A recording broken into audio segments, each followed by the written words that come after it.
membalas mereka.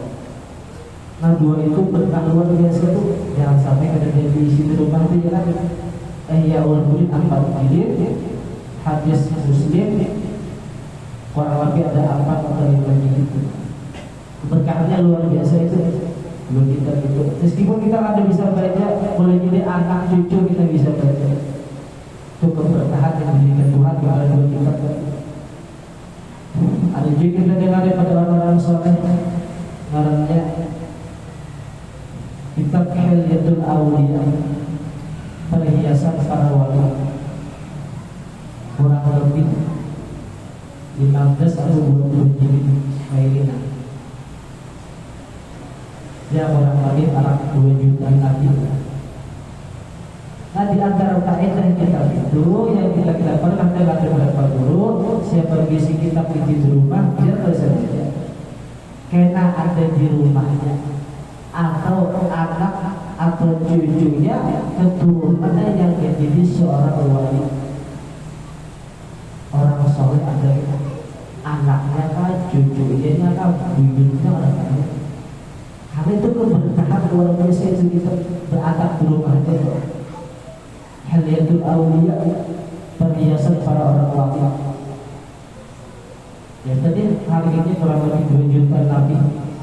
Nah itu ada kita anak cucunya itu siapa lah, tahu keturunan anak kah, cucu kah, buyut kah, entah kah, cicit kah, cibit kah, nanti tidak tahu kita.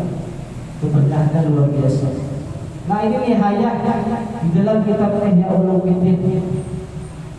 Maka sejujurnya dirimu dengan menghasilkan akan dia. Nah kalau di sini baca di sini kita video ini syukur alhamdulillah mengamalkan isi kandungannya. Dan dari karena berkata Syekh Abdullah Al-Idrus rahimahullah taala, man hassala kitab Ihya Ulumuddin wa ja'ala arba'ina mujalladan dhamantu lahu 'ala Allahil jannah. Artinya barang siapa menghasilkan akan kitab Ihya Ulumuddin dan menjadikan dia akan dia 40 jilid, saya aku jamin baginya atas Allah Ta'ala dengan masuk surga, dengan masuk di dalam surga. Mengamalkan kitab itu ada perkataan, ada salah Abu Bakar Habib Abu Bakar As-Sakran, dia mengatakan seandainya orang kafir membolak-baliki kitab Ihya, dibolak-baliki gitu dan baca Indonesia, bolak-balik Indonesia, maka dia akan dapat petunjuk dari Allah Ta'ala masuk agama Islam. Itu hebat luar biasa. Orang kafir kok dapat petunjuk dari Tuhan, apalagi kita Islam. Manggilnya itu berkata Syekh Abu Bakar As-Sakran. Nah kalau kau jadi hasilkan demikian, kayak mau balik Ihya Ulumuddin dalam 10 tahun baru beruntung aja. Misalnya aku jamin akan dia masuk ke dalam surga saja, karena ini Imam Ghazali akan masuk ke nama akhirat yang ada gampang luar biasa, luar biasa. Nah disitulah Imam Ghazali dapat membedakan waktu zaman beliau, saking banyaknya ulama di situ, beliau membedakan antara ulama akhirat lawan ulama dunia. Ulama akhirat kayak ini ketika kriterianya, ulama dunia kriterianya yang kayak ini. Nah kalau melihat tanda-tanda ulama akhirat yang disebutkan Imam Ghazali, bisa dikatakan zaman sekarang jarang. Sungguh jarang luar biasa, karena syarat itu ada gampang. Yang disebutkan Nabi apa itu al-ulama warasatul anbiya. Ulama itu pewaris para ulama siapa? Ulama akhirat yang memenuhi syarat-syarat terhadap mereka. Itu yang Ghazali diberikan.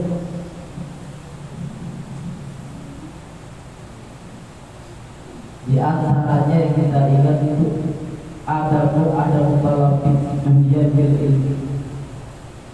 Mereka ketiadaan mencari dunia dengan ilmu mereka. pada akun mereka. Ilmu dijadikan sebagai mata pencaharian.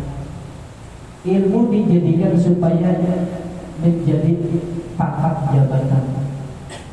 Nah, itu sudah keluar ulama akhirat tuh orang itu ulama dunia sudah.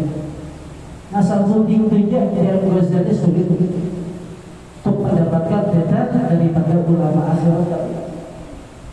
Nah, disitulah yang Ghazali tentunya mau membedakan dari kita jarang terdapat zaman sekarang. Ada tapi jarang terdapat.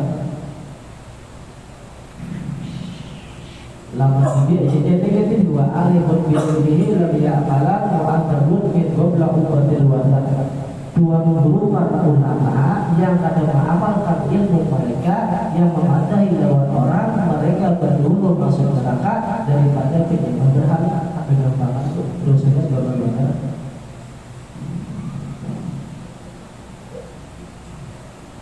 Fa'idhar aitan nafsaka tastakilul amalan bihadil wazaib wa tastakiru hadal fadral ilmi wa taqulu laka nafsuka aina yanfa'uka hadal fadral min mahatalil ulama wa mata yukadibuka hadal al-akhraqi wa nuzara wa kaifa yarfa'u mansibaka fi majlisil umara wa nuzara iyuhasilaka ila silati wal arzaq wa wilayatil awqaf wal qadar fa'lam anna syaitan qad ahwaka wa amsaka mutaqallibaka wa matwaka fatul ala syaitan yatlaka yu'allimuka maqsudun innahu yanfa'uka wa yusiluka ila bunyatika tumala anawqat la yasbunaka mulku bi mahallatika fatulan an qaryatika wa balatika tuma yuhiduka bil mabulkul mukim wa na'imu dalim bi rabbil alamin. Artinya maka jika engkau lihat dirimu itu berat, ia akan mengamalkan dengan segala wazifah ini, yakni segan dirimu pada mengamalkan akan ibadah yang tersebut di dalam kitab ini. Dan mungkin ia akan pelajaran ini akan pahami daripada ilmu tasawuf yang tersebut di dalam kitab ini. Dan berkata ilmu itu di dalam hatimu, manakala memberi manfaat akan dia ilmu ini pada perhimpunan para ulama. Nah, seandainya seseorang telah baca kitab ini kata beliau, dia merasa berat mengamalkan isi dalam kandungan ini. Berat pak ini berat, pak ilmu tasawuf berat. Nah, kalau merasa berat pada waktu itu kata beliau, seandainya ada orang mengatakan kepada engkau, apa manfaatnya belajar ilmu tasawuf di hadapan para ulama? Apa manfaatnya beliau? Dan manakala mendahulukan ilmu ini akan dikau atas orang-orang yang sama dan orang-orang yang seumpama dengan kamu. Apa manfaatnya sekiranya ada orang belajar itu kata beliau? Karena yang belajar ilmu tasawuf bukan untuk kesugihan, bukan untuk pangkat jabatan segala. Ini belajar tasawuf kata lain, tidak lain adalah untuk membersihkan hati kita.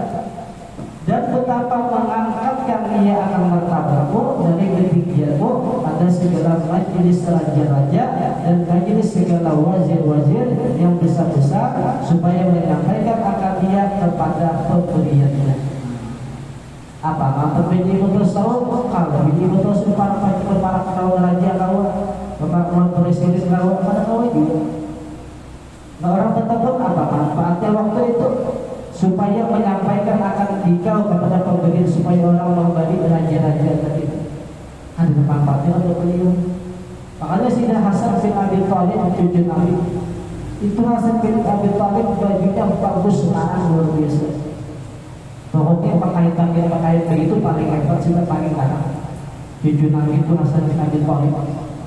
Karena wajahnya beliau serupa dengan wajahnya Rasulullah SAW. Sayyidina Hasan ditakut orang sini ke Hasan, dia belajar tasawuf baju anak-anak bukan sama baju namanya raja.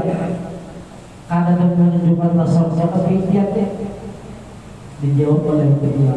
Aku kata beliau memakai pakaian ini paling bagus paling baik supaya dilihat manusia, supaya aku kadang meminta-minta lawan manusia.